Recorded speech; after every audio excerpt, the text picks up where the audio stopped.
Hi, everyone. As I'm talking in English, you've guessed today we have an international guest, a very, very, very international guest, and a very, very special guest, somebody that has motivated and inspired and changed millions of lives. And when I say millions, it's not nothing exaggerated. It's just the fact. Today in Disrupt Everything podcast series, we have Robin Sharma. Welcome to Disrupt Everything. Stay with us. And I hope you jump in the 5 a.m. club.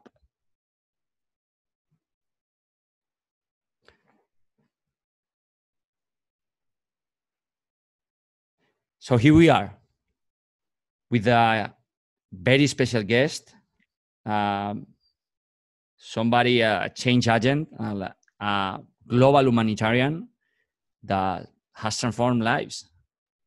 First himself and then the rest of the world. Robin Sharma. Robin, thank you for that time you are making for us. It's an honor. You're very kind, Isra. It's a pleasure to be with you. Robin Sharma is arguably one of the greatest leadership experts worldwide. In addition to being one of the greatest writers now alive, behind him more than 50 million books sold all over the world, known worldwide by the monk who sold his Ferrari. Paulo Coelho claims that Robin books has helped millions of people to live great lives. His humanitarian work transcends the borders of the world. Founder of the Robin Sharma Foundation, he helps children to live better. And this really and deeply impacted me when I was researching about this humanitarian task that Robin does every day. He has worked for the best Fortune 100 companies, for the world most sought billionaires, and as well as iconic athletes, great leaders, and members even of royalty. Known as his work as a writer starts from Mega Living, The Guide to Greatness, and The Leader Who Had No Title, as well as the monk that has sold his Ferrari. And Forbes lists him as the living legend of leadership. CNN as a global humanitarian, and Times of India says his teachings can be even compared for those of the Dalai Lama. Robin has been addressing mass audiences for more than 20 years, if I am correct. Around the same time, he has been building an epic life around self-discipline and also self-awareness. I have been around 6 months behind having this conversation. I want to thank Angela Piacenza for his work, for helping us to guide in and get to Robin. So thank you, Angela. And it is for me an authentic privilege to be able to spend some time with Robin, asking and learning about his life, his professional career, the most determining super habits, decisive core skills, personal and professional hacks, experiences, transformation. In this new episode of Disrupt Everything is Robin Sharma, one of the few people I know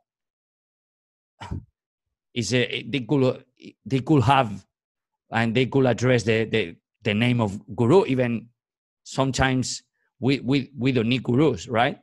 A person who has made an impact on millions of people. In this conversation, Robin will share with us his book, his latest book, which is the 5 a.m. Club. That he's been one of the biggest releases in the world, best-selling book right now. And Robin, my first question, after being thankful also for making some time for us, my first question is, if you had to put in a timeline, like your biggest professional and personal highlights, what would this timeline look like? Well, if you were to ask me what's my most important personal highlight, it would without a doubt be my children. You know, I've got a son, Colby, and I've got a daughter, Bianca. And for me, I mean, being a father is one of the most important things in my life. I think another personal highlight would be my own healing, Isra. You know, I believe the outside reflects the inside.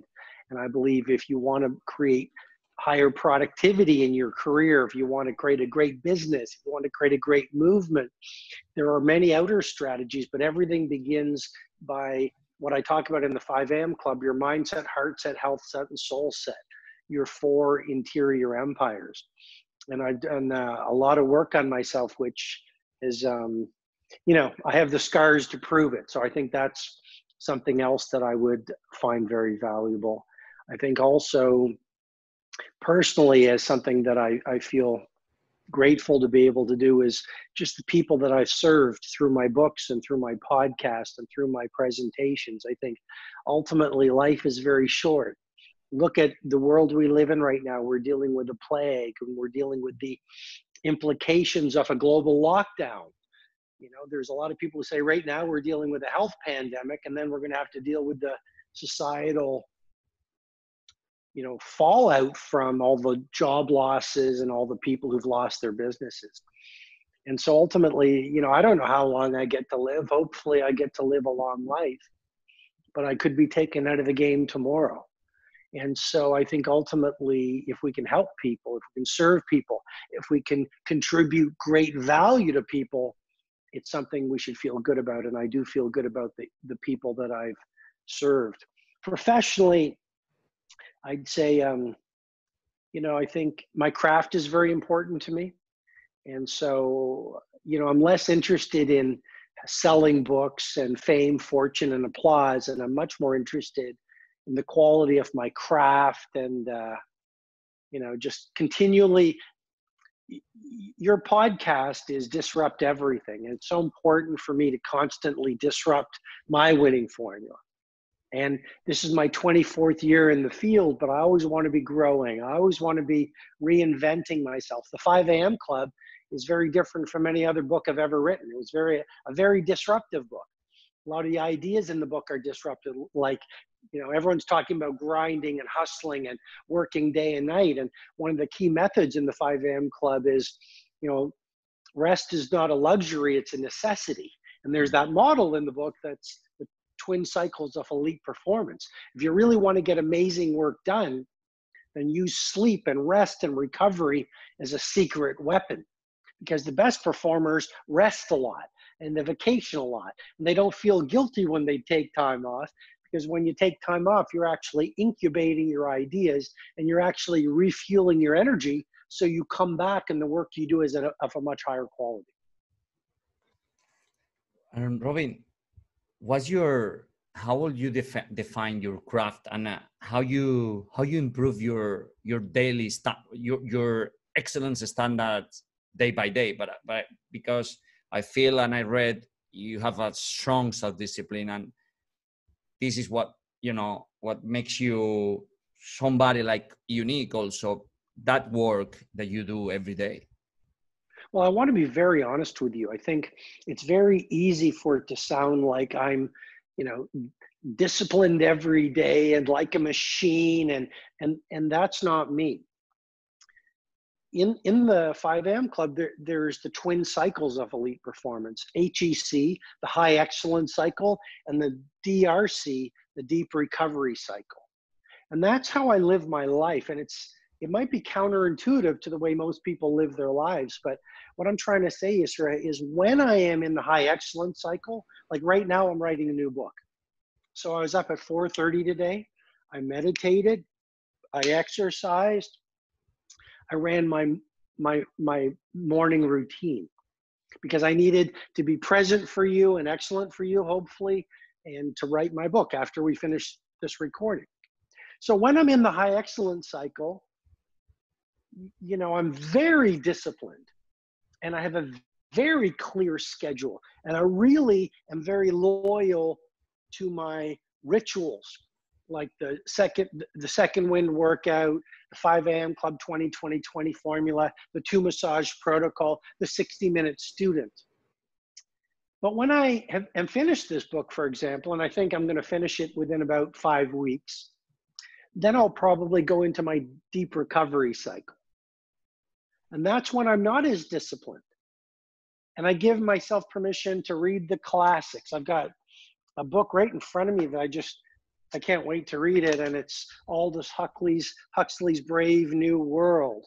And then I'm going to reread one of my favorite books, The Catcher in the Rye. You can tell I'm excited about this recovery cycle that's coming up. And then Albert Camus, The Plague, which is pretty relevant to what we're living in now.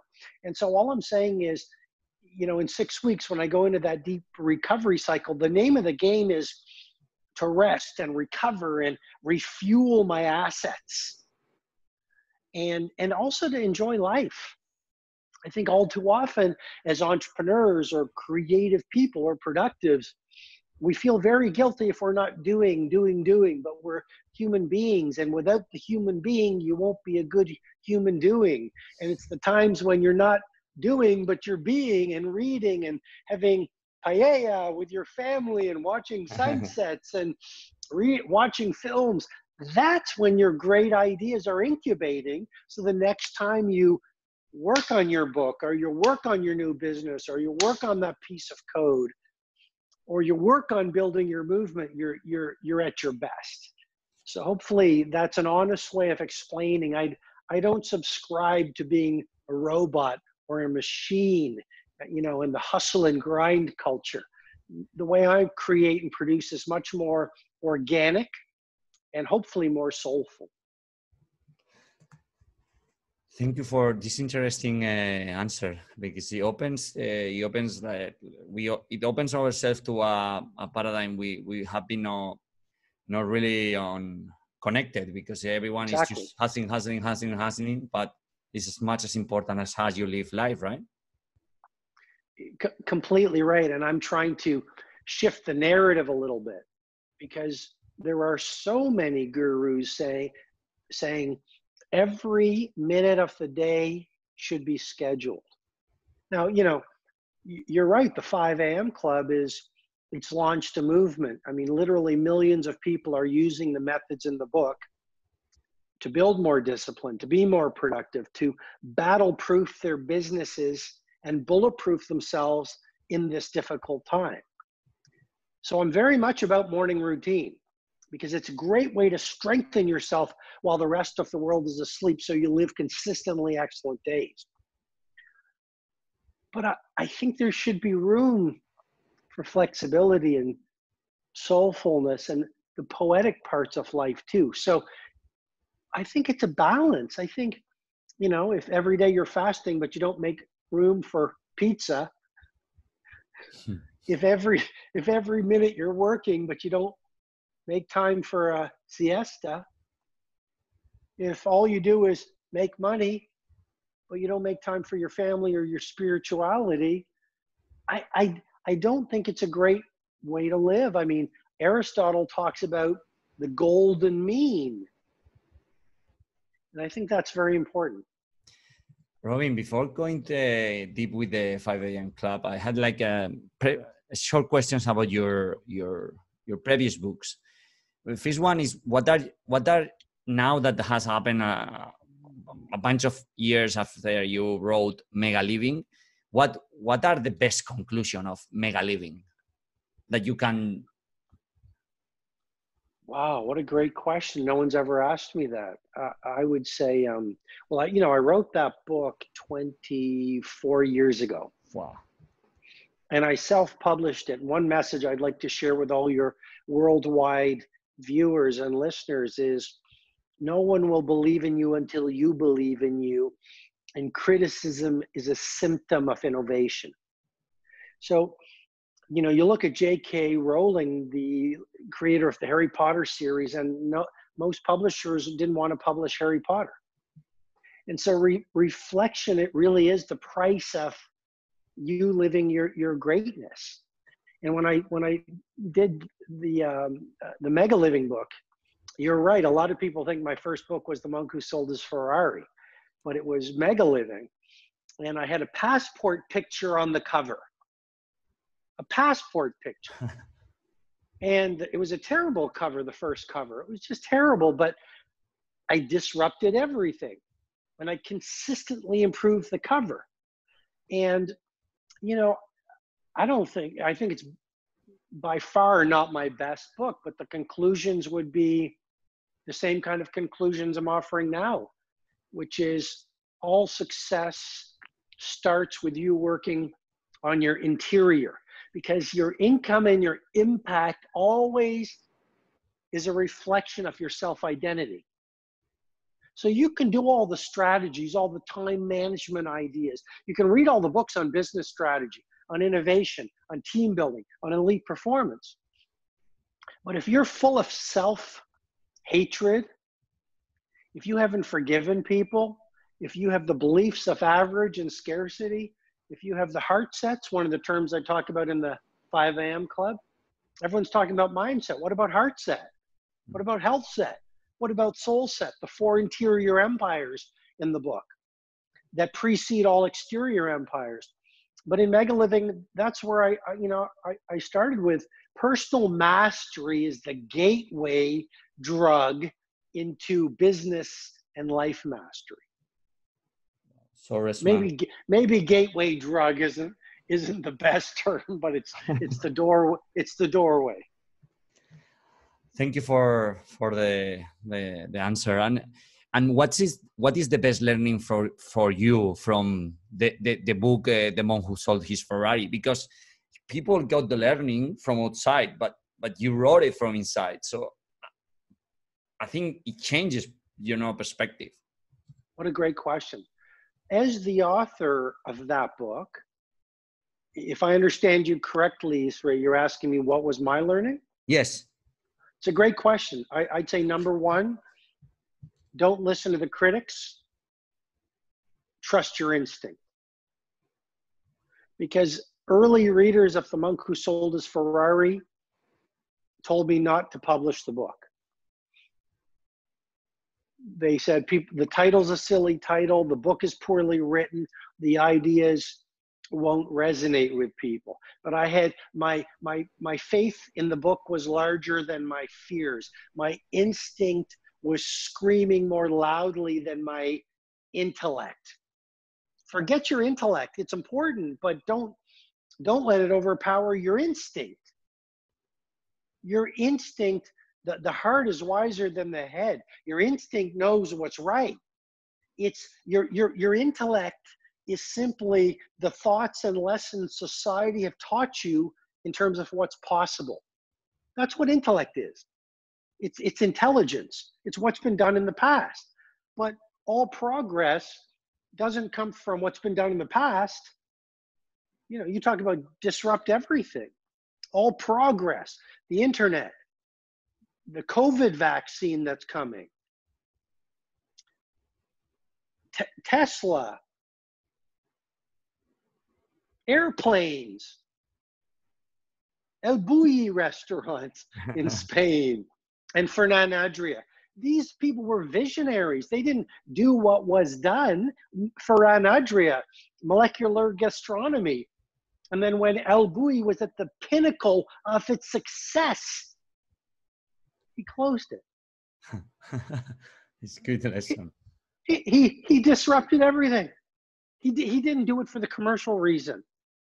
He trusted his instinct, closed down the most successful restaurant in the world at the peak of its height. That is a leader. That is a visionary. That is a disruptor. That is a game changer. He didn't do it for the money. He did it for the sport of innovation and expressing his genius. So, what I learned from writing The Monk Who Sold His Ferrari, the critics don't know what they're talking about. Don't let the opinions of others destroy your dreams and your life. I learned an obsessive attention to detail is incredibly important in a world suffering from too much mediocrity. I went through the book, I don't know, 30, 40 times. 5 a.m. Club, I spent 4 years on the 5 a.m. Club. 4 years of my life.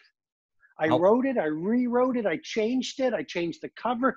Everything was changed because I was relentless in my obsession with trying to release the best book I was capable of releasing. Not for money, not for sales. I did it because I love my readers, and my dad's last name is on the cover of the book. And you're only as good as your last book. You're only as good as your last business. I don't want to be disrupted out of the game. So I learned a lot of things from the monk who sold his Ferrari. I learned if you write from a place of service and love, the universe replies with the most amazing rewards. and Robin, can you share the most successful tip or the most important tip from your book, The Greatness Guide? One of the chapters, I wrote that book a long time ago, but The Greatness Guide, one chapter is no ask, no get. No ask, no get. Now, Isra, it sounds very simple, but how often do we go into a restaurant and, well, maybe not in COVID world, but life is opening up. But before the pandemic, we'd go into a restaurant and the greeter would ask us to sit at a table. But if you're like me, your ecosystem, your environment affects your energy. Great artists are very careful with their environment. Great entrepreneurs that I've mentored, very careful with their workspaces. So I want a table by the sea or by the ocean or with a nice view so I can have a great evening with my loved ones. But we don't ask. There is incredible power in asking. But most people are so afraid of rejection and embarrassment. We don't ask. So in the Greatness Guide, there's a chapter, no ask, no get. And there was, I believe it was in the Greatness Guide, there was an opportunity where, Harvey Keitel, Reservoir Dogs, Mr. Black, great actor. Anyway, he was in the Four Seasons Hotel when I was having a cup of tea. And because I was afraid of rejection, I didn't go up to Harvey Keitel and tell him I admired Reservoir Dogs. And I lost that opportunity. And if you live a life frightened to ask the client for the big order, ask the publisher for the book deal, ask that attractive person out for a date, you'll get to the last hour of your last day, and you will be heartbroken from a life of not asking. Now, I want to finish that story if I could. I was in Rome 2 years ago, maybe it was 3 years ago, and I was at the Pantheon with my best friend, and guess who walked by me? Harvey Keitel. So I went over to him and I said, Harvey, etc. And I shook his hand and I finally got a second chance. Robin, let's explore your latest book, the 5 a.m. Club. What's in it for us, for the people we are living in this world? That is just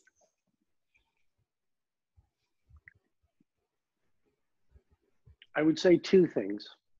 I would say what's in it for everyone. Massive hope. In a world where a lot of us are hurting, some of us are depressed, many of us have lost jobs, there's so much racial injustice, there's so much economic chaos. I really believe the worst is coming. I think the pandemic will end, but then we're going to deal with all of the financial issues in the global economy.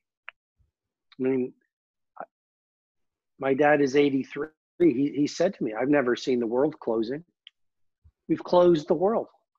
So what's going to happen in terms of that fallout? But, you know, the 5 a.m. Club is a book of hope.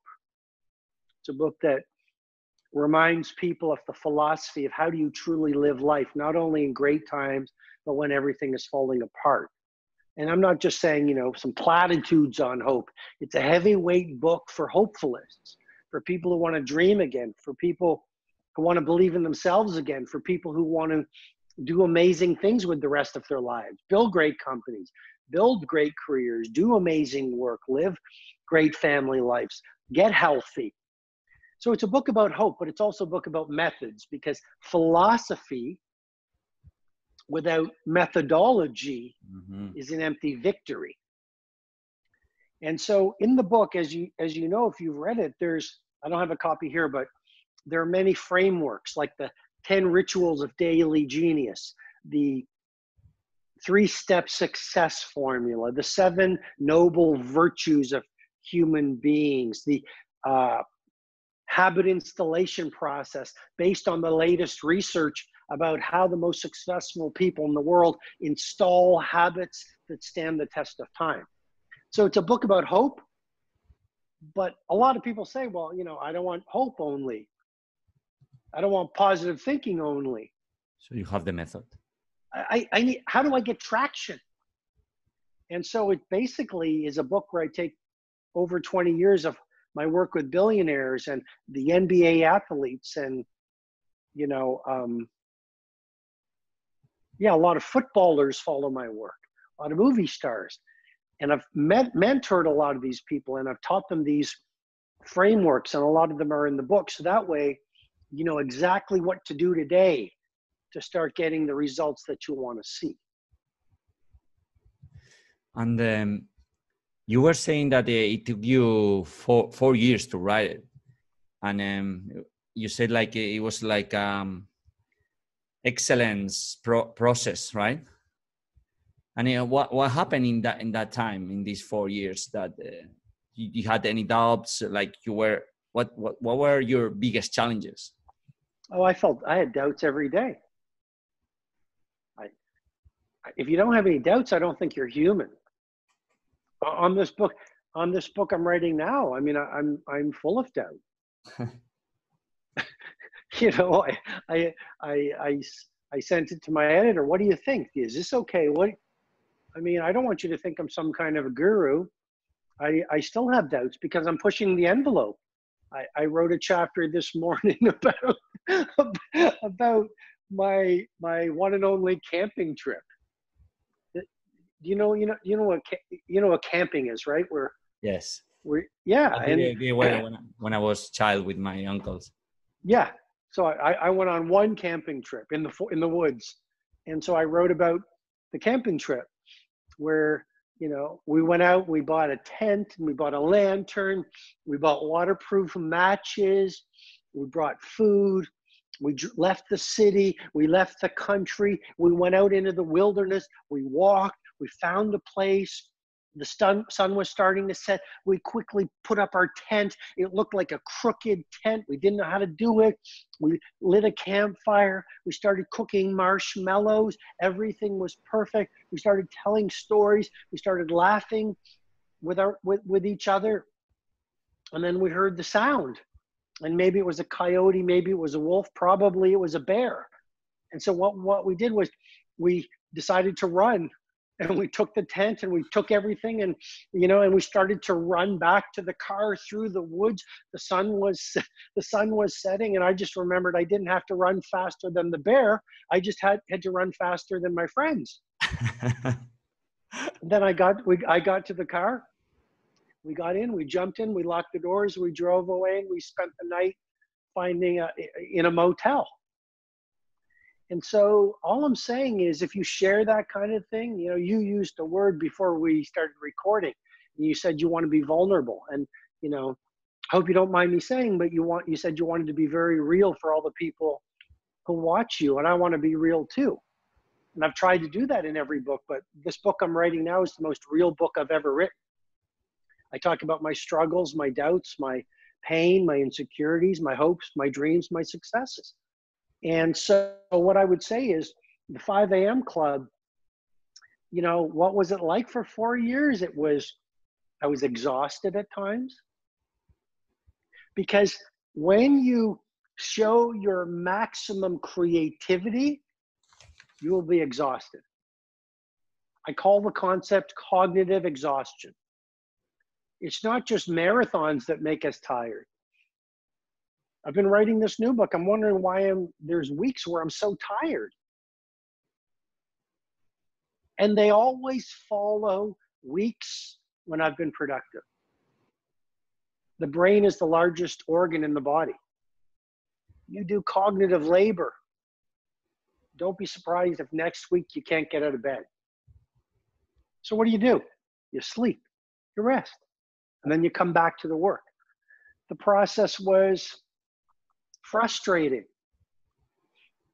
because I had a standard I wanted to hold myself to, and not everyone agrees with that standard. You know, here, I wanted to change the world with the 5 a.m. club, and some of the people I was dealing with, like suppliers, wanted to finish work at 5 o'clock. You know what I mean? So you're at war. You want something, you want to release your magnum opus, your tour de force, and some of your suppliers, or the people you have to deal with, want to get out at 5 o'clock because they want to go to the gym or they want to have a beer.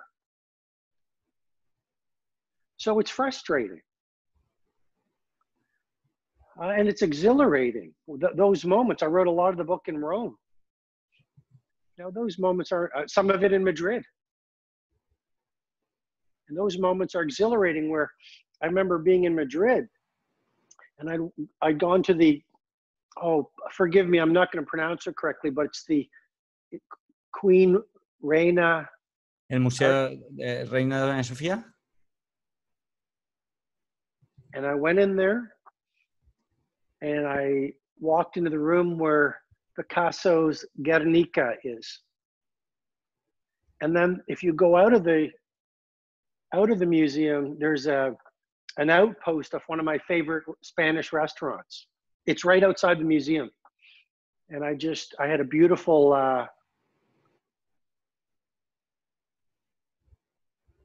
jamon ibérico. And I had a nice glass of beautiful Spanish wine. And the next morning I woke up and I wrote the book in the flow state. And yeah, I mean, it was exhilarating. Those moments when the muse decides to show up are incredible moments. Robin, what's your, I guess, I don't know if your morning routine is the 5 a.m. club routine, but if it's the same, what can you dissect for us what a 5 a.m. club routine is like? And if it's different, how can you share both and show us the differences if there are any? So, of course. Yeah, for sure. So what I would say is the 5 a.m. club method is a life-changing method. And I'm not just saying that, like you said, when you were in your very gracious and generous introduction, and you're the first podcaster to celebrate my executive assistant, Angela, which says a lot about you as a human being. So thank you for that. Thank you. So what I would say is, you used the word exaggeration. You know, you said, "Oh, I'm not exaggerating," and you were very kind to me. And so I'm not exaggerating. The 5 a.m. club method is changing people's lives. You can look at my Instagram, over a 2 or 3 day period, and you'll see literally hundreds of people who are saying, "I've read the book. I didn't think it would work, and it's transforming." So it's there publicly on my Instagram feed. There's also a reason why a lot of the great business leaders, a lot of the great entrepreneurs, the founder of Starbucks, Howard Schultz, a lot of the great poets, Michelle Obama, a lot of the great saints, a lot of the great sages They all were members of the 5 a.m. club. It's the quietest time of the day. It's the time of most serenity. It's the best. You've slept, so your brain has a mechanism to wash itself. You wake up with a fresh brain. It is the greatest time of the day from 5 to 6 in the morning, what I call in the book the victory hour. It is the finest time of the day to work on yourself. The rest of the world is asleep. Your phone is off, or you can avoid distractions and interruptions, which destroy your business, destroy your productivity, destroy your peace of mind. And so what do you do? And by the way, anyone can join the 5 a.m. club. We are built as human beings to grow. The mechanism in the brain is called neuroplasticity. We all have it.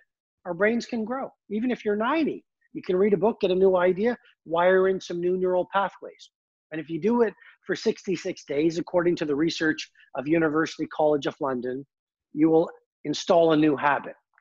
So we all can do it. We just try something for a week and then we start making excuses. Stay with it for 66 days. And then what happens? After 66 days, roughly, what's that? 2 months, you're waking up at 5 a.m. and it's easy. Now you have a competitive advantage that changes the rest of your life. So what do you do from 5 to 6? I go into detail in the book for anyone who's interested, but I simply say high level, 5 to 5:20, the first pocket of the 20-20-20 formula. It was another question I was going, yeah, please. First 20 minutes, move.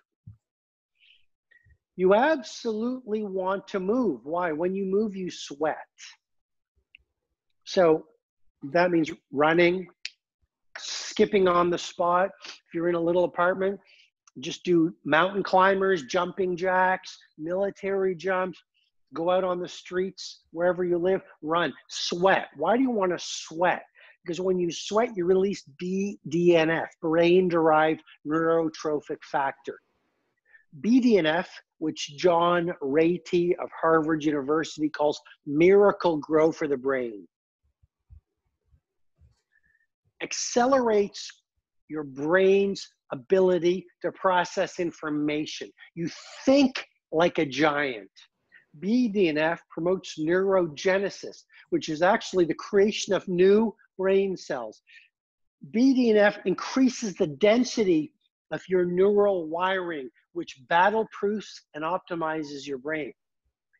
Working out first thing in the morning, that's why the 20-20-20 method I share in the book, it's not some platitude. It's built on neurochemistry. It's built on science.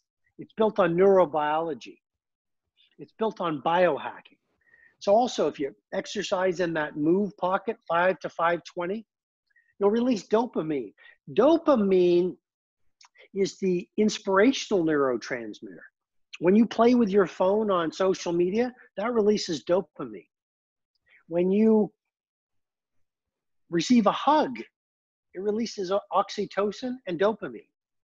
When you exercise in the morning, you release serotonin, which makes you feel better. Pretty valuable right now in a world with so much stress. Exercise first thing in the morning, you increase your metabolic rate. You optimize your creativity. It's unbelievable what morning exercise does for your creativity, productivity, happiness, and peacefulness for the rest of the day. Now it's 5:20. You woke up grumpy. You know, why did I listen to those two bald guys on the Disrupt Everything podcast? Why did I try this? I don't like them. Now it's 5:20. I tried what they said. Oh, I feel fantastic. Still only 5:20. Imagine the confidence you feel. 5:20 to 5:40, second pocket of the 20-20-20 formula, reflect. How many people reflect anymore? We're busy being busy. We live our lives in reactive mode. You want to be strategic. So this is where you read, you write in a journal, you meditate, you pray, you contemplate. Powerful. Then you go out in the world, you're much more focused. Your actions are precise. Each step is getting you to where you want to go. Final pocket of the 20-20-20 formula, Isra, is grow. 5:40 to 6 in the morning, grow. The billionaires I mentor, the most successful athletes, The elite producers that I coach, they all have one thing in common: extremely curious. You talk to the average person, you say, here's a book I read, changed my life. They go, oh, that's nice. Talk to the average person. Go listen to this podcast. You go, okay, they don't do it. They've had their curiosity beaten out of them by life. You never want to lose your holy, to use Einstein's words, your holy curiosity. So from 5:40 to 6 o'clock, you do something that will make you grow. You read a book, you listen to an audiobook, you watch a podcast, you take an online course. Now it's 6 in the morning. How do you think you're, even if you do that 4 times a week, 5 times a week, sleep in on the weekends, how do you think you're going to feel? What do you think it's going to do for your craft? What do you think it's going to do for your job? What's going to happen to your fitness? What do you think it's going to do for your happiness? What do you think it's going to do for you as a parent or with your girlfriend, boyfriend? Changes the game just because you've joined the 5 a.m. club.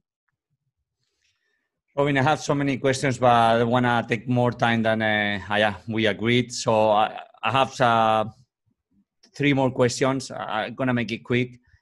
I had so many questions because I was, so many, as you say, that my curiosity with the more I was reading and the more I was researching, get bigger. So I always prepare more than I finally cover, because it also honors me, honors you and what you're doing here. And this question is, if you had to sum up the main disruptive ideas of the 5 a.m. club, what will be those ideas? Just mention briefly so people can know. Well, you mentioned already some of them, but I had another question that was the 4 interior empires, and it's kind of this. Well, first of all, I want to honor you for your preparation. Many people want the rewards of world class, but they're not willing to do what is required of world class. We all can lead amazing lives, but too many good people make excuses, and then they don't do the habits and rituals and routines that will give them world class lives. So you being prepared is something most people don't do. Isra, most people are not well prepared. That's the whole idea of the 5 a.m. club. You prepare for your day. If you don't prepare for your day, that's like Muhammad Ali or Messi showing up for the big game and not preparing. But most people don't. They don't prepare their day by joining the 5 a.m. club and doing a morning routine. They don't prepare for a meeting. They don't prepare for an interview. So what are the disruptive ideas from the 5 a.m. club? There's thousands of them. One of them is what you said, the 4 interior empires. Everyone, I mean, do you hear this a lot? So many people are talking about mindset. But mindset is your psychology. You can have a great mindset, read all the positive thinking books. Why doesn't anything change? Because we have a heart set, our emotional life, along with our psychology, what I call our emotionality. But it's not just mindset and heart set. It's another word I introduce in the 5 a.m. club, your health set. We have our physicality, but it's not just your psychology, your emotionality, and your physicality. What about our spirituality? What about our inner lives? What about our connection to our higher purpose? What about doing that work so we connect with the universe? That'll make you strong. Then you don't care about death. Imagine the innovation and disruption you'll do if you don't care about death.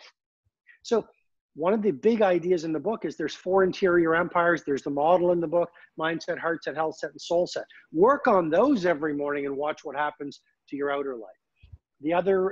Another disruptive idea: rest. Rest and recovery are essential to elite productivity. Another disruptive idea: he or she who serves the most is the most successful in business. Another disruptive idea: genius is less about your genetics and more about your daily habits. We all know about the emerging field of epigenetics. You're not stuck with your genome. You can actually hack your genome by epigenetics, your lifestyle, your thinking, your habits, your nutrition, et cetera, et cetera. Robin, how can we take the initiative during this COVID-19, 20 times, and what best practices or advice or strategies will you share with us in order to lead in the midst of chaos? One of them is, so there's a model in the book called the 10 Tactics of Daily Genius. One of them is called the Daily 5. See, here's a key point. Small, daily, seemingly insignificant improvements, when done consistently over time, lead to stunning results. It's the tiny wins done daily that create tsunamis of success, happiness, peace of mind. So the Daily 5 method is simply this. Every day, ask yourself, what 5 micro wins must I achieve today for this day to be a valuable day?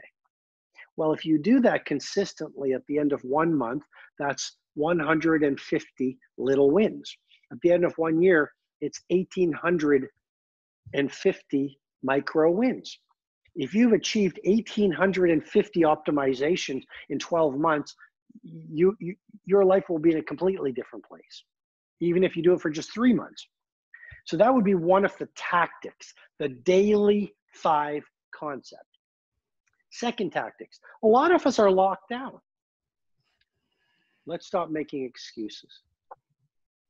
It's a great time to launch your new business online. It's a great time to create the poem or painting or book you've always wanted to write. It's a great time to work on your cooking. It's a great time to fall in love with your family again. It's a great time to write out how you want to live the rest of your life. It's a great time to start doing videos, releasing content to the world. It's a great time to get fit. Oh, but I can't go out in my community. If you're in a place where you can't, you can do push-ups every morning. Nelson Mandela was in Robben Island in his cell for 18 years. He got up at 5 a.m. and he did push-ups and he ran on the spot. If you repeat your excuses 100 times a day, you actually will brainwash and heartwash yourself to think your excuses are real. And I could go on about the different tactics. One of the methods in the book is the 60-minute student. We make excuses, many of us. We spend all our time watching videos, checking notifications, chatting with people on the phone because we're bored and lonely. And I'm not dishonoring how people are feeling. But if we make all these excuses, oh, well, I'm in lockdown, or because of COVID, I can't increase my mindset. I can't. This is the greatest time in our generation to work on yourself, to build self-mastery.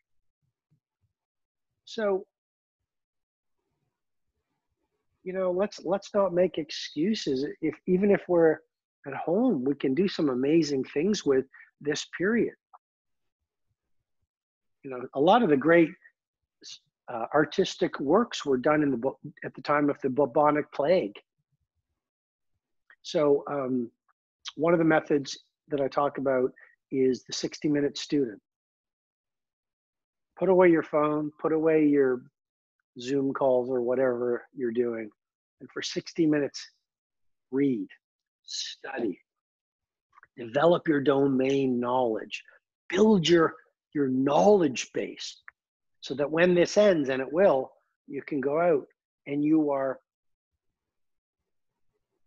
times 100 ahead of everyone around you. Robin, last question. What's your take on living a peaceful and good life? And what do we need to learn to prosper today? I'm reading from you. I have to say that I'm working in a scientific validation, which is called holistic high performance, based on the 4 human potential dimensions: physical, mental, spiritual, and emotional. And when I discovered this, I started to research and following what I think was the people all over the world that worked in the 4 dimensions. So I was I was doing to you a benchmarking, right? But for a long time. So one of the things that really fascinate me about your life and your craft and your work is that, to me, from outside, with a benchmark from the outside, not the inside, I think you balance the four of them because you say so: spiritual, heart, emotions. So you've been an inspiration for me, and I hope I guess it will be also for a lot of people. So how do you find that prosperity and peaceful and a good life? I think there were a few questions in there, and they were very good questions. Two things stand out from what you asked. Number one, I think you asked, how do you maintain peacefulness? I would say there are a few ways. Number one, remember life is short. Remember we could die tomorrow.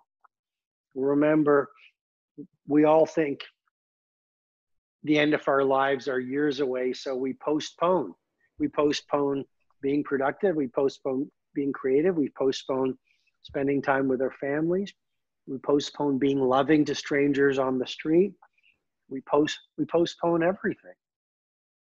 So how do you find peace of mind? You connect with your death. You keep mortality very close to the front of your consciousness. And I'm not saying I'm a guru, but one thing I do well is I'm very close to mortality.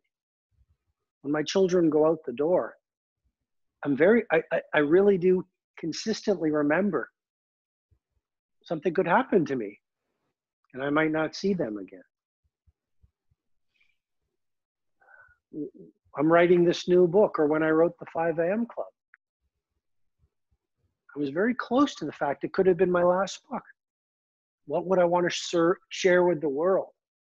So don't hold back is a great way to be peaceful. Secondly, being fit. I'm going to go for a mountain bike ride later today. Fitness brings peace. Time with nature. In Japan, they do forest bathing, brings peace. Serving people, being a humble servant through your work brings incredible peace. Prayer. I prayed this morning. Very powerful. Journaling brings, I'm trying to serve your people by giving tactics. Journaling brings peace. Reading books of philosophy brings peace. Being in integrity as much as you can. I don't think anyone's perfect.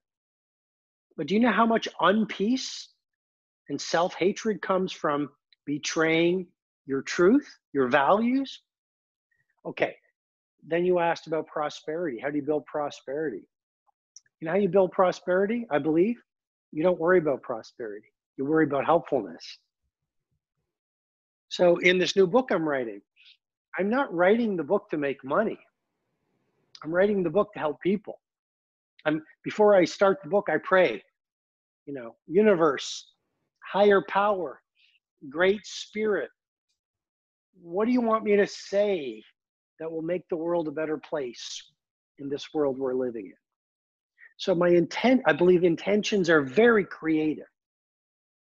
If you say you love people and you want to serve, but really you're just trying to take money from them or become famous, I don't think it ever works. So how do you become more prosperous? You don't worry about it.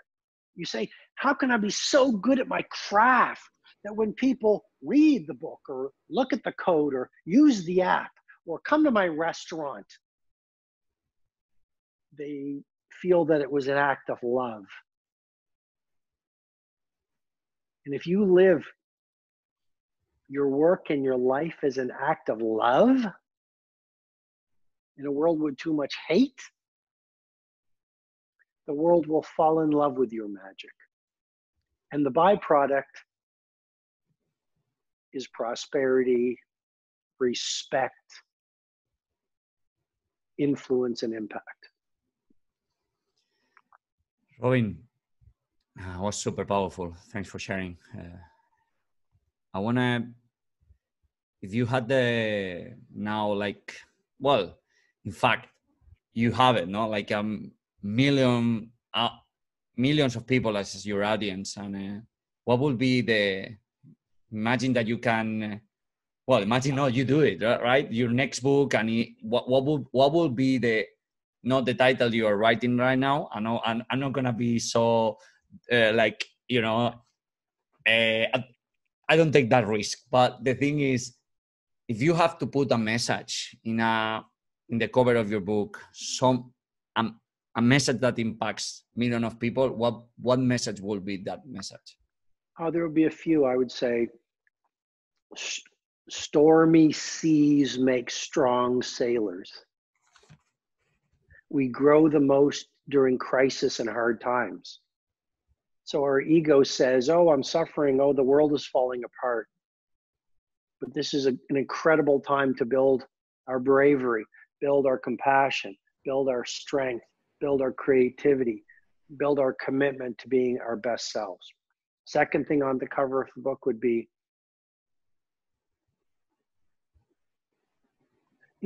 great lives don't happen by accident. They happen by installing the right beliefs, the right philosophies, the right morning routine, the right nightly rituals, the right habits.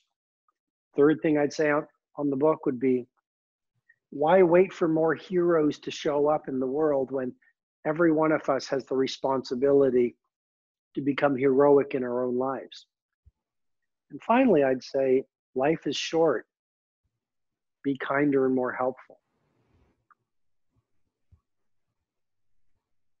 Is there anything else you want to add, and where people can find you, you and your work?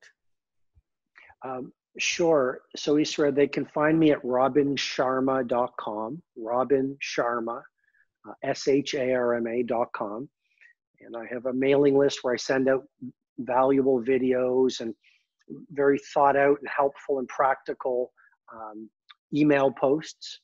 So they can go to the mothership, the website for that. I'm on Instagram. I believe it's at robinsharma.com. And I try to put out, great videos and very helpful posts on productivity, leadership, elite performance, and service to the world.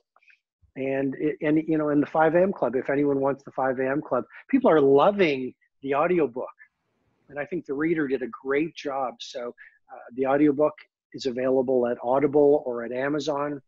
And then the book itself is available on Amazon and all across the world in good bookstores. So, and I want to say a portion of my royalties from the 5 a.m. Club are going to help children with leprosy who are suffering. And that's an important cause for me.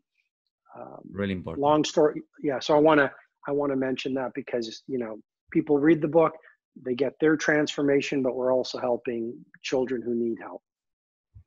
And Robin, I always ask this question to every guest I have. Who is the person you think when I ask you, who do you recommend me to interview next?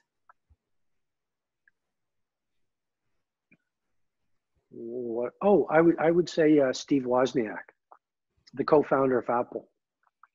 He spoke at on my stage at an event I used to do called the Titan Summit, TITAN, the Titan Summit. I don't do it anymore, and I spent some time with him. And he's the co-founder of Apple with Steve Jobs, and he's one of the most humble, decent, funny, intelligent people I've ever met. And he's actually, I believe, very. I think if you reach out to his assistant, and just tell him that you interviewed me, and I mentioned he was a gentleman and a legend. Perhaps, hopefully, you'll be able to get an interview with him. Thank you so much. You're welcome. And as there is a lot of people as me that really wants to learn from you more in courses. That was a question I was going to ask you after the interview. But if I want to learn from you in a real event, because I won't, and I was like my ask you say. So where can I go to work with you in an event like that you hold or you recommend us? Well, that's very gracious of you to ask. You know, I'm slowing down on keynotes and even live events. I don't do the Titan Summit. I used to do Personal Mastery Academy. 2021 in June is the last Personal Mastery Academy. So if anyone's interested, that'll be possibly one of my final live events. And I'm very much moving everything to online. So, you know, I have a series of online courses that I think you'll love, but what I'm trying to do is taking all my methodology on creativity, high performance, leadership, exponential productivity, living a spiritually sound life, like everything. And I've created a curriculum around it. So far, it's about 3 years worth of a curriculum, and I put my heart and soul in it. It's world class, and it's called The Circle of Legends. The Circle of Legends. And I think it's thecircleoflegends.com. And it's where I mentor anyone who wants my mentoring online. And I think it's a really strong and transformational course via videos and exercises, ratings, and it's very intuitive and very engaging. But I think it's an extraordinary value for anyone who really wants to live an incredible life, but do it online. Thank you. I think you will see me or either in the Personal Mastery Academy or for sure in the Circle of Legends. I think don't pay for it. Don't pay for it. You know, you've been so gracious to me, Isra. Just send a message to Angela. If you want to come to Personal Mastery Academy in June, you come as my guest, June 2021. And if you want to, thank you. If you want to be a member of the Circle of Legends, then just tell her and we'll send you the password and we'll give you as my gift to you. You're doing amazing things in the world, and you really care about people. So I'm happy to help. It means a lot. Thank you for Pleasure. Leading by example. Robin, I took more time than we agreed, so I apologize deeply. Not to worry. I apologize. And not to worry. Anything else you want to add before finish? Thank you. It's really you're a wonderful spirit. You know, I feel blessed to have spent this time with you. Thank you so much, and I will put all the links and the resources in the podcast show notes. Thank you so much for making the world go and inspiring and pushing people to go outside their comfort zone and live the life we all deserve. Happy to help, and I look forward to sharing paella with you. That's a fact. Let's do it. We'll do it. We'll find a way to do it. Thank you so much, Robin. Thank you. Thank you. Well, you had Robin Sharma. I hope you at least take one small thing, one micro, as Robin said, micro wins, because I don't think it's just one. It's full of micro wins, all this podcast. And take action, because you will be honoring the time that Robin put here, the work we do the best we can. And I'm sure you will help a lot of people. And we're here to find meaning and help others, and everything else is secondary. And remember, be disruptive or you'll be disrupted. Thank you for being in the podcast. I'm Isra Garcia with Robin Sharma.